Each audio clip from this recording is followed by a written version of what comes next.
Shalom, hari kita lanjutkan akan topik jangan egois ya, bagian yang kedua. Nah, lalu jin ini berkata, wah iya ya, kalau saya diam 1000 bahasa dan tidak mau mengampuni, maka saya sendiri yang rugi ya Pak. Saya jawab, iyalah bro, sebab bro juga tidak diampuni oleh Allah toh, artinya masuk neraka. Otomatis itu. Lalu jin berkata, wah ya kalau gitu saya harus segera memberitahu family, teman, dan orang yang saya tahu bahwa ia hidup dalam dosa untuk bertobat dan percaya Tuhan Yesus ya Pak. Dan saya juga mau mengampuni dia ya Pak, harus gitu ya Pak. Terus terang saya sih punya kebencian Pak kepada seseorang sih, karena ya orang itu utang dan bayar Pak. Saya jawab, oh gitu lah, memangnya utang berapa tuh bro? Lalu jin berkata, ya cuma 100.000 aja Pak. Saya jawab, oh uang segitu bebaskan sajalah bro, nanti kan Bapak pasti memberkati bro. Ya bebaskan bro, Tuhan Yesus itu sudah bebaskan bro dari apa? Dari hukuman kekal neraka ya, yang tidak bisa dibayar dengan uang atau harta berapapun jumlahnya bro ya, mahal sekali karena harganya itu apa? Nyawa Tuhan Yesus sendiri bro, keselamatan itu, tahu enggak? Jadi bro harus ingat itu. Uang 100.000 aja bebaskan bro ya. Lalu jin ini berkata, oh iya ya Pak ya, memang betul ya, apalagi cuma uang segitu ya Pak ya, sedangkan misalkan ada orang yang merugikan sampai triliunan pun, maka tetap harus mau mengampuni ya Pak, agar kita juga diampuni oleh Bapak atau tidak masuk neraka ya Pak. Saya jawab, iya betul sekali bro, mahal sekali bro keselamatan itu, makanya jangan disia-siakan atau jangan disepelekan. Cuma uang 100.000, berapa juta, bahkan triliun, buat apa kalau mati masuk neraka, dibakar selama-lamanya? Enggak mungkin dong kayak gitu kan, rugi namanya kalau secara dagang kan. Ada banyak orang itu ya merasa disakiti hatinya ya, disakiti itu hanya karena apa toh ya, karena mungkin masalah salah paham ya kan, salah dengar kan begitu, salah lihat, salah omong, salah apa lagi ya, macam-macam ya. Lalu langsung ambil keputusan tiada ampun bagimu. Waduh, juga ada tuh yang karena dikhianati oleh suaminya atau istrinya, anaknya, orang tuanya, familinya, temannya dan sebagainya lah, lalu ambil keputusan tidak ada ampun bagimu. Ya dengar, itu keputusan salah besar bro. Kenapa? Karena keputusan itu membuat dia, orang itu otomatis masuk neraka selama-lamanya, otomatis, karena ayat tadi tuh, kalau kamu tidak mengampuni orang, Allah juga tidak mengampuni kamu. Nah, jadi itu kan orang itu membuat otomatis dirinya masuk neraka, mau ke gereja mau tidak urusan, pokoknya kalau kamu tidak mengampuni orang yang bersalah, itu otomatis maksudnya pasti masuk neraka, karena ayatnya jelas tadi kan ya, karena tidak mau mengampuni saja loh. Iya, nah itu makanya. Lalu jin berkata, oh iya ya, karena kalau kita tidak mau mengampuni kan, iya ya, ayatnya ada tadi ya, sudah kita baca ya, jadi kita otomatis masuk neraka ya Pak kalau tidak mau mengampuni ya Pak. Saya jawab, iya bro, makanya baca ulang ayat-ayat di atas itu pelan-pelan agar bro paham. Lalu jin berkata, iya Pak, sangat jelas kok Pak. Nah jadi jangan cuma gara-gara disakiti hati oleh siapapun atau dirugikan ya, atau ditipu dan sebagainya oleh orang lain, lalu ambil keputusan yang salah, yakni tiada ampun bagimu. Lalu Bagong berkata, emangnya si buta dari gua hantu kah? Lalu jin tertawa. Nah itu komik zaman dulu Gong ya. Jadi kalau misalnya saya sudah memberitahu agar family, teman atau siapapun itu untuk bertobat dan percaya kepada Tuhan Yesus, tapi family atau teman saya dan sebagainya itu tidak mau bertobat, malah mereka membenci atau membunuh saya, itu bagaimana Pak? Saya jawab, ya no, sekali lagi no problem bro, tidak urusan, artinya tidak masalah, karena bro sudah melakukan firman-Nya, ya toh, artinya bro sudah melakukan bagian bro, memberitahu itu kan bukan bagiannya Tuhan Yesus, tapi bagian kita, ya, orang yang sudah percaya Tuhan Yesus itu untuk memberitahu itu loh. Nah, jadi bro bebas dari tanggung jawab atas nyawa family atau teman atau nyawa orang itu, dan bro mendapat ampun dari Allah atau Bapa, ya. Tapi kalau bro tidak mau memberitahu, diam saja, cuek bebek, tidak urusan, nah itu nanti kalau orang itu mati, nyawanya itu yang nanggung bro gitu loh. Nah, paham apa tidak ini?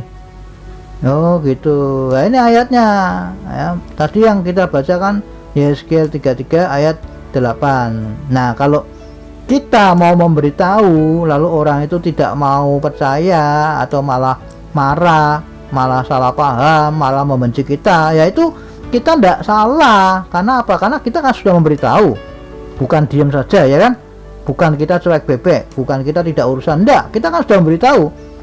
Tapi karena orang itu tidak mau menerima lalu malah membenci kita dan sebagainya, nah itu kita sudah bebas, artinya kita tidak akan menanggung nyawa orang itu apabila orang itu mati dalam dosa, gitu loh.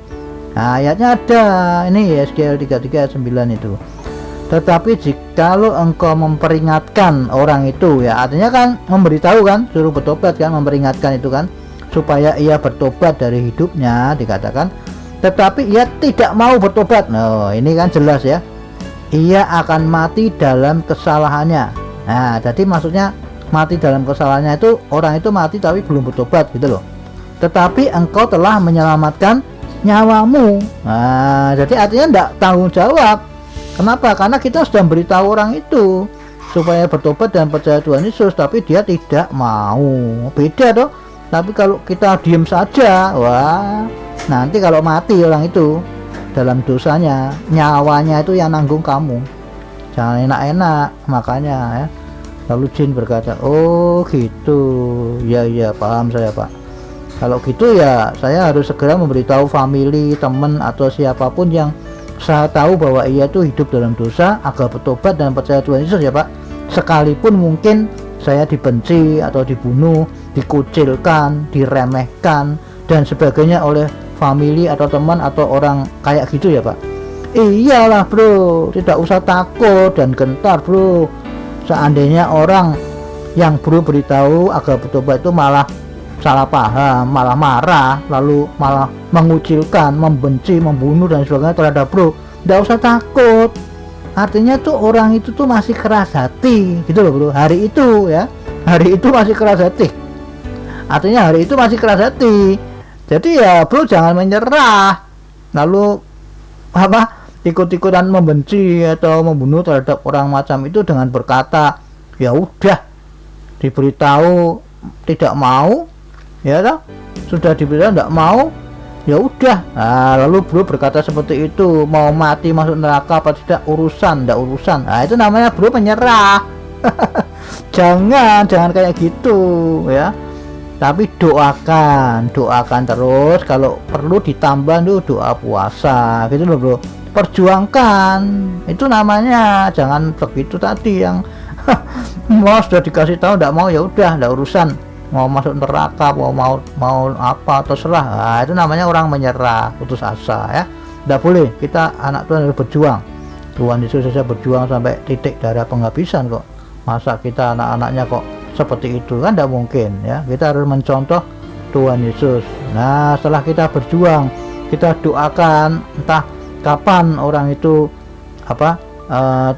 bertobat, mungkin atau suatu hari Roh Kudus menyuruh kita untuk memberitahu lagi agar ia bertobat, maka bro harus siap. Maksudnya beritahu ya beritahu, jangan takut atau jangan segan atau sungkan dan sebagainya, jangan ya. Kenapa ya? Pasti Bapak menolong perjuangan bro ya, sehingga yang bro doakan itu siapa? Mungkin suami atau istri atau anak atau famili yang lain atau teman-teman atau siapapun dah yang bro perjuangkan, berdoakan supaya bertobat dan percaya Tuhan Yesus itu diselamatkan dari hukuman kekal gitu loh bro. Paham apa tidak ya?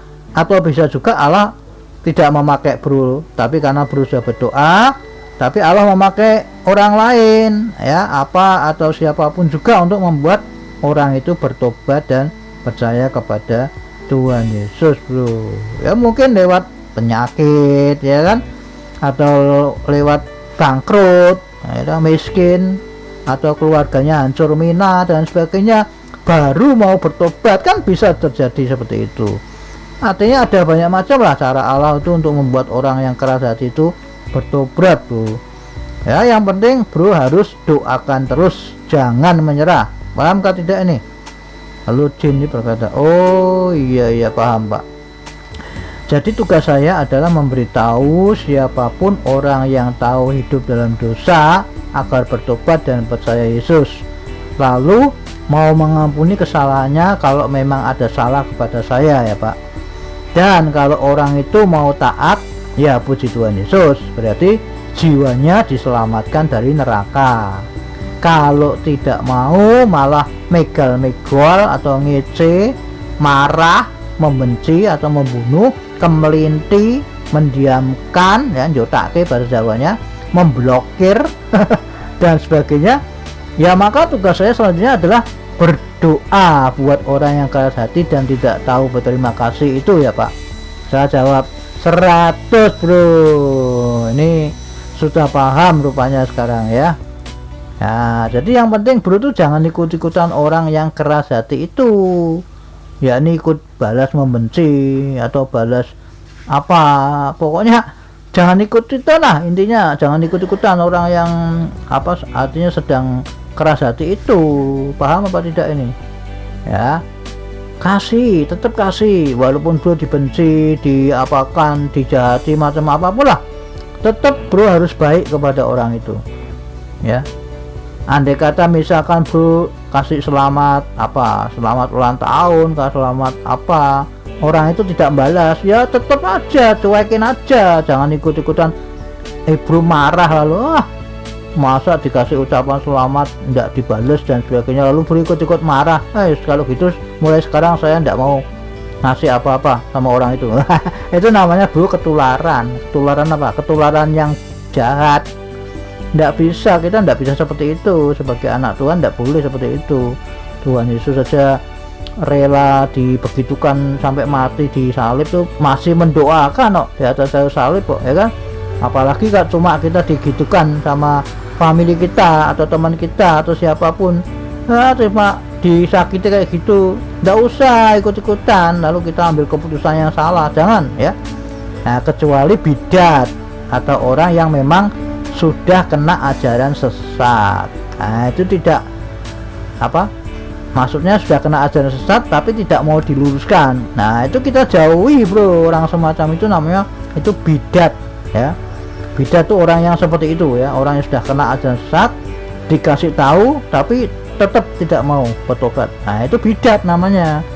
Ini ada di ayatnya, ada di Titus 3 ayat 10 sampai 11. Seorang bidat yang sudah 1-2 kali kau nasihati ya, hendaklah engkau jauhi. Nah ini firman loh yang menyuruh, bukan saya lah. Kembali ya, saya bacakan ya, Titus 3 ayat 10 sampai 11. Seorang bidat yang sudah 1-2 kali kau nasihati, hendaklah engkau jauhi. Ya kenapa kok dijauhi ya? Karena jelas orang itu tidak mau bertobat ya, dikasih tahu jalan yang benar sesuai dengan firman, dia tetap tidak mau. Nah, itu namanya keras hati kan. Nah itu sudah jadi bidat ya. Dikatakan selanjutnya oleh firman Allah, engkau tahu bahwa orang yang semacam itu benar-benar sesat. Nah ini kata benar-benar sesat ini maksudnya sungguh-sungguh sesat ya, dan dengan dosanya menghukum dirinya sendiri ya, karena sudah kena ajaran sesat tadi, jadi kayak gitu. Nah akhirnya ya udah kita jauhi aja. Kalau sudah dikasih tahu yang benar tidak mau, jauhi aja. Nah, itu kecuali orang bidat tuh. Lalu Jin berkata, oh gitu ya.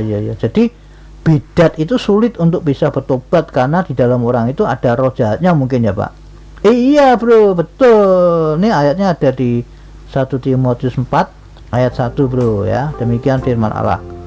Tetapi Roh Kudus ya dengan tegas mengatakan bahwa di waktu-waktu kemudian ada orang yang akan murtad lalu mengikuti roh-roh penyesat dan ajaran setan-setan. Nah tuh perhatikan itu ya, ada roh-roh penyesat dan ajaran setan-setan ya. Nanti jelas sekali ya, nggak usah ditafsir-tafsir, dibaca saja nanti kan terus paham. Ulang-ulang ya, ternyata ada roh-roh penyesat dan ajaran setan-setan ini ya. Artinya orang yang kena ajaran sesat itu di dalam tubuhnya ada roh jahatnya gitu loh. Namanya apa? Namanya roh penyesat, kan jelas ditulis tuh, roh-roh penyesat ya kan. Nah ini itu roh jahat, roh penyesat itu namanya kan apa, banyak ya, roh zina, roh dusta, kan macam-macam roh jahat itu. Nah ini dalam ajaran sesat itu ada roh penyesat gitu loh, jelas ya. Dan ajarannya ya jelas ditulis ajaran setan-setan, dan namanya aja roh penyesat kan roh jahat yang ngajari ya. Jadi dia ajarannya yang dianut itu ya berarti ajaran dari setan-setan itu, dari roh jahat itu gitu loh, bukan dari Allah. Paham atau tidak? Nah jadi orang semacam itu dirinya sudah dikuasai oleh setan gitu loh bro. Makanya orang semacam itu pasti sangat sulit bila disuruh bertobat kembali kepada Tuhan Yesus, sulit sekali. Kenapa? Karena setan itu yang di dalamnya itu, kan setan tidak bisa bertobat. Dipikir setan bisa bertobat, kan tidak bisa. Setan atau iblis dan anak buahnya itu hanya tinggal menunggu harinya untuk dihukum ya. Jadi jangan dipikir setan bisa bertobat. Itu ada aliran yang saya pernah dengar itu ya, mendoakan roh-roh jahat supaya bertobat di kuburan-kuburan dan sebagainya. Itu aliran sesat itu. Nah, setan tidak bisa bertobat bro, dia hanya tinggal tunggu waktunya untuk dihukum gitu loh. Paham tidak? Lalu jin berkata, oh pantas ya teman saya yang kena ajaran sesat itu, waduh sangat sulit disuruh bertobat pak. Rupanya di dalam tubuhnya itu sudah dikuasai oleh roh jahat ya pak. Waduh ngeri ya pak ya. Saya jawab betul bro. Jadi jauhi dah orang bidat itu dah, sesuai dengan perintah firman Allah di atas ya.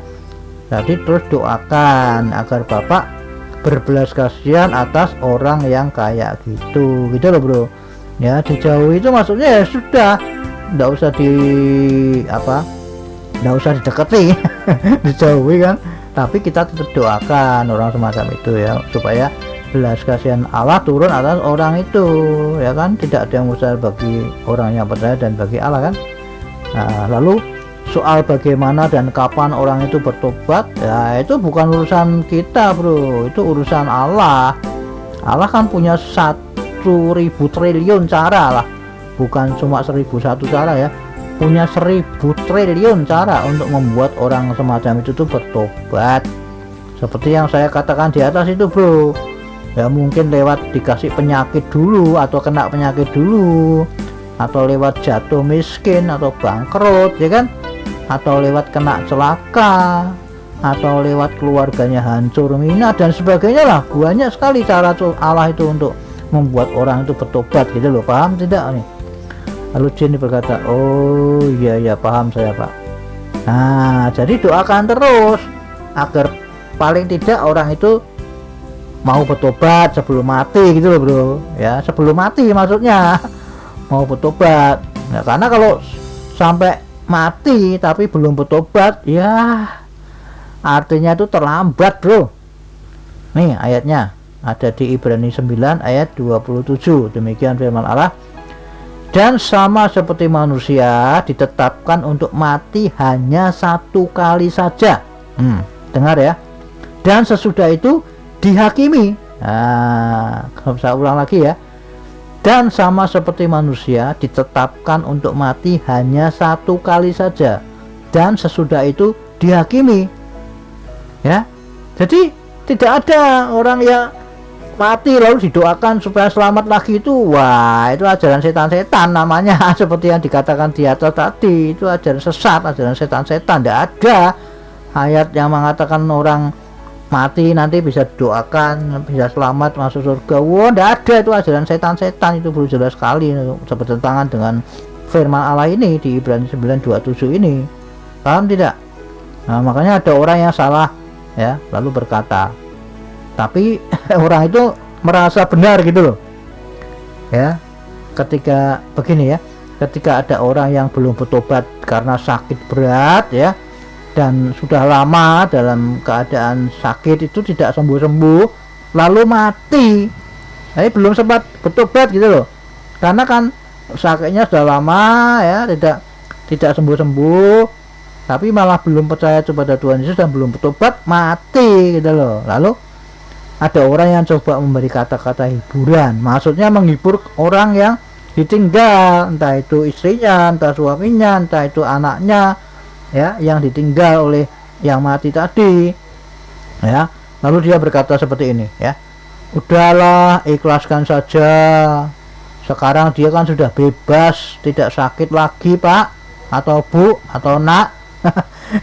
Ini kata-kata hiburan palsu bro namanya ya. Jangan percaya itu, karena orang yang mati tapi belum bertobat itu tempatnya tuh di hukuman sementara, bukan malah bebas dari hukuman. Waduh, ini yang orang yang salah-salah menghibur itu seperti itu ya, maksudnya dia mau menghibur tapi kata-katanya salah gitu loh, jadi makanya hiburan palsu. Orang belum bertobat kok mati kok dia ngomong enggak apa-apa, malah enggak sakit lagi, dipikirnya sudah enggak merasakan sakit di dunia tapi di sana bebas, maksudnya kan begitu, padahal salah. Orang yang belum bertobat mati itu maksudnya dihukum di sana, hukuman sementara, bukan malah enak bebas dari penyakit, bukan, memang bebas dari penyakit di dunia tapi di sana lebih sakit lagi. Makanya itu hiburan palsu namanya. Nah, karena orang yang mati belum bertobat itu pasti enggak mungkin lah masuk surga, nggak ada ayatnya itu. Orang yang belum bertobat kok mati masuk surga itu mana, nggak ada, itu ajaran setan-setan itu ya. Jadi artinya bukan bebas tapi dihukum sementara sampai menunggu hari penghakiman tiba bro, itu yang betul. Nah setelah penghakiman, orang yang mati dalam dosa itu tadi dihukum kekal di neraka bro. Nah, jadi kembali lagi itu kata-kata hiburan palsu ya. Yang benar adalah ketika orang yang belum bertobat itu mati, maka ia berada di tempat hukuman sementara ya. Kita ingat kisah orang kaya dan Lazarus itu bro, di Lukas 16 ayat 19 sampai 31. Nanti bro baca sendiri aja ya, nanti supaya tidak kepanjangan ini tayangan ini ya. Lalu Jin berkata, oh iya sih, saya sering mendengar kata-kata hiburan kayak gitu sih pak. Ternyata itu kata-kata hiburan palsu ya pak, karena tidak sesuai dengan kata firman Allah ya pak. Iya bro, itu hiburan palsu. Masa orang bertobat, orang belum bertobat mati malah bebas ya, bebas dari penyakit di dunia tapi di sana mengalami hukuman, bukan bebas. Kok dikatakan malah ya sudah ikhlaskan saja karena sudah tidak sakit lagi, enak aja omongannya itu. Omongan apa kayak gitu, itu omongan palsu itu. Tapi kan dia tidak sadar, maksudnya dia mau menghibur orang yang ditinggal mati tapi kata-katanya salah gitu loh. Nah tahu ya, Lucin berkata, oh ya terima kasih pak buat penjelasannya tentang jangan egois ini pak, saya baru tahu semuanya pak. Tuhan Yesus memberkati ya pak. Ya sama-sama bro, Tuhan Yesus memberkati juga, amin.